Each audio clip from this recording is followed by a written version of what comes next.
Hello YouTube family, welcome to study shore. मेरा नाम है शुभ विवेक राज और आज हम जानेंगे एसएसआर केस के बारे में, यानी सुशांत सिंह राजपूत के केस के बारे में। सिद्धार्थ पिटानी आप जानते ही होंगे, ये ड्रग्स डीलर, इसका बहुत बड़ा नाम आ चुका है इस केस में कि ड्रग्स के केस में एनसीबी काफ़ी बार अरेस्ट भी की है। पिछले बार भी ड्रग्स के केस में अरेस्ट हुआ था ये, और रिया चक्रवर्ती हो गया, सौभक चक्रवर्ती हो गया। ये लोग को एक्चुअली क्या हुआ था कि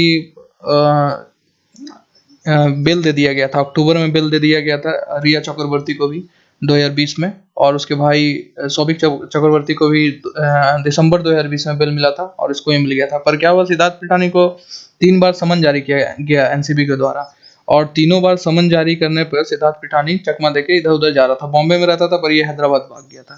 तो हैदराबाद भाग गया तो हैदराबाद फिर एनसीबी वाले गए। एनसीबी के ने जब देखा 3 बार समन जारी करने पर भी ये नहीं आ रहा, तो फिर इन्फॉर्मेशन जुटाया गया कि सिद्धार्थ पिटानी है कहाँ। तो पता चला हैदराबाद में, तो हैदराबाद से इसको पकड़ के उठा के ले आया गया और अभी जुडिशियली कस्टडी में है 1 जून तक। और पिटानी को अब बचना थोड़ा मुश्किल हो गया क्योंकि 4-5 एक्ट इसके ऊपर धारा लग गया, जो कि NDPS एक्ट है, जो कि narcotics drugs and psychotropic substance act है। इसी के कारण इसका बचना मुश्किल हो गया। तो आइए जल्दी जल्दी जानते हैं कि ये एक्ट है क्या। ये एक्ट के बारे में अगर जाने तो सेक्शन 20 भी हमें बताता है कि इसमें इम्प्रिजमेंट हो सकता है, यानी कि जेल हो सकती है 10 साल के लिए। इसलिए हो सकती है क्योंकि अगर आप ड्रग्स का सेल या परचेज कर रहे हैं तो आपको 10 साल का जेल होगा। तो सिद्धार्थ पिठानी के ऊपर ये आरोप है कि ये ड्रग्स का सेलिंग करता होगा। और 28 में आपको बताया गया कि मस्ट बी पनिशेबल, यानी कि ये ड्रग्स का सेलिंग करना कॉग्निजेबल ऑफेंस है, क्योंकि आप दूध का सेलिंग कर नहीं रहे हैं, ड्रग्स का सेलिंग कर रहे हैं। तो ड्रग्स का किसी का जिंदगी बर्बाद कर देता है एक ड्रग्स, तो उसी तरह ये कॉग्निजेबल ऑफेंस है। तो इसके लिए सेक्शन 28 धारा लगा चुका गया।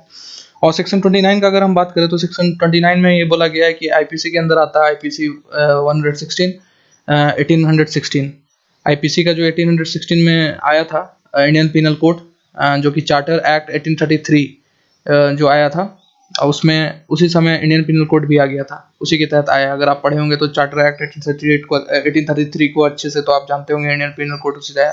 तो उसी में इसका क्या हुआ, सेक्शन 29 लगा दिया गया कि पनिशेबल फॉर क्रिमिनल कॉन्स्पिरेसी, यानी कि किसी के अगेंस्ट कॉन्स्पिरेसी करने के तहत, किसी और को फंसाने के तहत इसके ऊपर लगाया गया है। जैसे कि आपके पास कोई ड्रग्स है और आप किसी और को दे देते हैं और उसको फंसा देते हैं। जैसे सुशांत सिंह के केस में हुआ था कि सुशांत सिंह को ही आरोपी बना दिया जा रहा था कि यही ड्रग्स लेते थे, यही ड्रग्स का सब करते थे।